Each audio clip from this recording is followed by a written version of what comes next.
വൃദ്ധജനങ്ങൾ പ്രത്യാശയുടെ അടയാളങ്ങളാണ്. ലിയോ 14 പാപ്പ. ജൂലൈ മാസം 21 തീയതി കാസൽ ഗണ്ടോൾഫോയിലുള്ള സാന്താ മാർത്ത വൃദ്ധമന്ദിരത്തിൽ ലിയോ 14 പാപ്പ സന്ദർശനം നടത്തുകയും അവർക്ക് സന്ദേശം നൽകുകയും ചെയ്തു. ഭവനത്തിന്റെ ചുമതലയുള്ള സന്യാസിനികൾ പാപ്പായെ സ്വാഗതം ചെയ്തു. തുടർന്ന് ചെറിയ ചാപ്പലിൽ അല്പസമയം പ്രാർത്ഥനയിൽ ചെലവഴിച്ചു. 80-നും 101-നും ഇടയിൽ പ്രായമുള്ള ഏകദേശം 20 വൃദ്ധരായ അമ്മമാരാണ് അന്തേവാസികളായ ഭവനത്തിലുള്ളത്.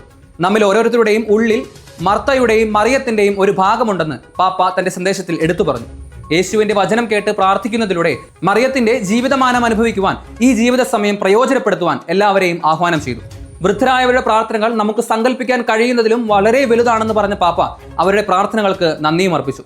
നമ്മിലേക്ക് അടുക്കാൻ ആഗ്രഹിക്കുന്നത് യേശുവാണെന്നും പ്രായവ്യത്യാസമില്ലാതെ അവൻ നമ്മുടെ അതിഥിയായി കടന്നു വരുന്നുവെന്നും അതിനാൽ അവന്റെ സാക്ഷികളാകുക എന്നതാണ് നമ്മുടെ വിളിയെന്നും പാപ്പ ഓർമ്മപ്പെടുത്തി. നിങ്ങൾ ജീവിതത്തിൽ വളരെയധികം നൽകിയിട്ടുണ്ട്.